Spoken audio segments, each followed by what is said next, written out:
আসসালামু আলাইকুম। আশা করছি যে যেখান থেকে দেখছেন সবাই ভালো আছেন।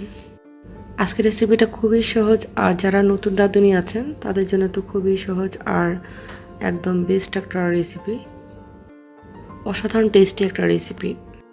আমরা অনেক ব্যাচেলর আপুরা বা ভাইয়ারা আছি, তারা কিন্তু এই রেসিপিটি খুবই সহজে ট্রাই করতে পারেন।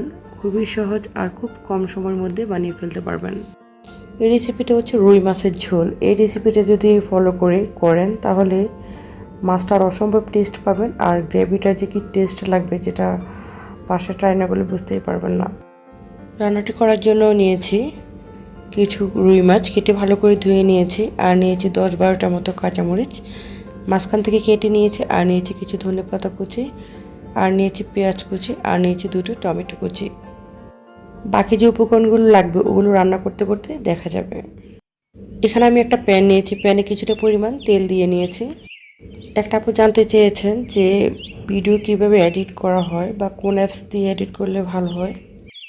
আমি যতটুকু জানি তা আমি ভিডিওর কোনো একটা অংশে বলে দিব। প্যানে তেল দিয়ে দিয়েছি পেঁয়াজ কুচি, তারপরে দিয়েছি টমেটো কুচি। এখন একটু সামান্য একটু নেড়ে তারপর আমি এখানে দিয়ে দিব কাঁচামরিচ। তো আমার এই কাঁচামরিচগুলো বেশ ঝাল ছিল, তাই আমি এই কয়েকটি দিয়েছি। আপনারা চাইলে আরও বেশি দিতে পারেন। পেঁয়াজ, কাঁচামরিচ, টমেটো জাস্ট 1 থেকে 1.5 মিনিটের মতো আমি ভেজে তারপর আমি এখানে দিব মশলা। 1 টেবিল চামচের মতো দিয়েছি রসুন বাটা দিয়ে, তারপর আমি এখানে দিব জিরা পাউডার 1 চামচ, তারপর দিয়ে দিব ধনিয়া পাউডার 1 চামচ থেকে একটু কম। তারপর এগুলোকে জাস্ট কয়েক সেকেন্ড নেড়ে নিব। তারপর আমি এখানে দিয়ে দিব জাস্ট সামান্য একটু পানি, যাতে মশলাটা নিচে না লেগে যায়। তারপরে দিয়ে দিব 1 চামচ হলুদ, তারপরে দিয়ে দিব 1 চামচ লবণ, তারপরে দিয়ে দিব লাল মরিচের গুঁড়ো 1 চামচ। আমরা বাঙালিরা কিন্তু স্পাইসি খাবার খুবই পছন্দ করি, আর এই রুই মাছের ঝোলটা যদি একটু ঝাল ঝাল হয় তাহলে কিন্তু এটা খেতে বেশ ভালো লাগে। তো একটু গুঁড়া মরিচটা যদি একটু বেশি পরিমাণে দেওয়া হয় তাহলে কিন্তু খুবই ভালো লাগে ঝোলটা। এখন আমি এখানে আবার একটু পানি দিয়ে দিব। পানি দিয়ে এই মশলাটাকে আবার ভালো করে কষিয়ে নিব। পানি দিয়ে জাস্ট কয়েক সেকেন্ডের মতো এটাকে নেড়ে কষিয়ে নিব। তারপর যখন তেলটা একটু উঠে আসবে তারপর আমি দিয়ে দিব মাছ। আমি যেভাবে এই গ্রেভিটা কষিয়ে নিচ্ছি, আপনারা যদি এইভাবে কষিয়ে নেন তাহলে কিন্তু এটার যে ঝোলটা এটা খেতে যে কি মজা লাগবে এটা যখন করবেন তখন বুঝতে পারবেন। এখন আমি মাছগুলোকে দিয়ে দিব, একে একে সবগুলো মাছ দিয়ে দিব।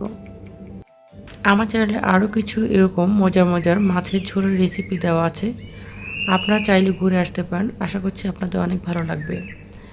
এখন মাছগুলোকে দিয়ে 1 মিনিটের মতো রেখে তারপর উল্টিয়ে দিব। তো দেখুন এটার মধ্যে কিন্তু খুব একটা পানির পরিমাণ নাই, তাই চুলাটাকে একদম মিডিয়ামে রেখে তারপর এটাকে 3 থেকে 4 মিনিট ভালো করে কষিয়ে নিতে হবে। এর মধ্যে আমি ভালো করে কষিয়ে নিয়েছি, কষিয়ে তারপর এখানে দিয়ে দিয়েছি পানি পরিমাণ মতো। পানিটা কিন্তু বেশি দেওয়া যাবে না, আবার খুবই কম দেওয়া যাবে না, এমন পরিমাণে দিব যাতে হালকা হালকা ঝোল থাকে। এখন আমি দিয়ে দিয়েছি একটা ঢাকনা দিয়ে এটাকে ভালো করে কুক করে নিতে হবে। আপনারা যদি এই রান্নাটা করেন তাহলে অবশ্যই চেষ্টা করবেন ফার্স্টে যে মশলার মধ্যে মাছটা দিবেন ওই মশলার মধ্যে 3 থেকে 4 মিনিট ভালো করে মাছটাকে কষিয়ে নিতে। এতে করে মশলাটা খুব সুন্দরভাবে মাছের মধ্যে ঢুকবে, আর এই মাছটা খেতে খুবই ভালো লাগবে। আর ওই মশলার মধ্যে একদম এমনভাবে কষিয়ে নেবেন যেন 50% ওই মশলার মধ্যে কুক হয়ে যায়। এখন পানিটা আমার অনেকটা কমে গিয়েছে, আমার রান্নাটা প্রায় শেষ পর্যায়ের দিকে। এখন আমি দিয়ে দিয়েছি কয়েকটা কাঁচামরিচ। এই কাঁচামরিচটা লাস্টের দিকে দিলে খুব সুন্দর একটা সুঘ্রাণ বের হয়, আর এটা খেতেও ভালো লাগে। কাঁচামরিচ দিয়ে তারপর আমি এখানে দিয়ে দিব কিছু ধনেপাতা কুচি। তো যে আপুটা জানতে চেয়েছেন যে ভিডিও এডিট করার বিষয়ে, তো আপু উদ্দেশ্য বলছি, ভিডিও এডিট করতে পারেন ইনশট বা ক্যাপকাট বা কাইনমাস্টার, এই অ্যাপসগুলো দিয়ে করতে পারেন মোবাইল দিয়ে। তবে আমার কাছে যেটা মনে হয় KineMaster is the best apps for editing. তো কাইন মাছটা ইউজ করতে পারেন। কাইন মাছটা যদি প্লে স্টোর থেকে নামিয়ে নিতে পারেন অথবা গুগলে সার্চ দিয়ে অ্যাভেলেবেল পেয়ে যাবেন। কাঁচামরিচ আর ধনেপাতা কুচি দিয়ে এটাকে আবার একদম চুলাটাকে লো হিটে রেখে 5 মিনিটের মতো রেখে দিব। তো দেখুন আমার রান্নার কালারটা কত সুন্দর হয়েছে, আর এটা খেতে যে কি অসাধারণ টেস্ট।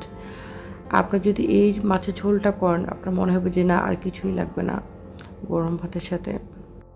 আজকের রেসিপিটা যদি ভালো লাগে লাইক শেয়ার কমেন্টস করতে ভুলবেন না, আর সাবস্ক্রাইব করে নোটিফিকেশন বেল আইকনটি অল করে দিতে পারেন। এতে করে কী হবে, আমি যখন নতুন কোনো ভিডিও আপলোড দিব সর্বপ্রথম আপনি নোটিফিকেশন আকারে পেয়ে যাবেন। আর ফলো করতে পারেন আমার ফেসবুক পেজ, আর জয়েন হতে পারেন আমার ফেসবুক গ্রুপে। আমার ফেসবুক পেজের অ্যান্ড ফেসবুক গ্রুপের লিঙ্ক আমি ডেসক্রিপশন বক্সে দিয়ে দিব, আপনারা চাইলে ঘুরে আসতে পারেন। আসসালামু আলাইকুম।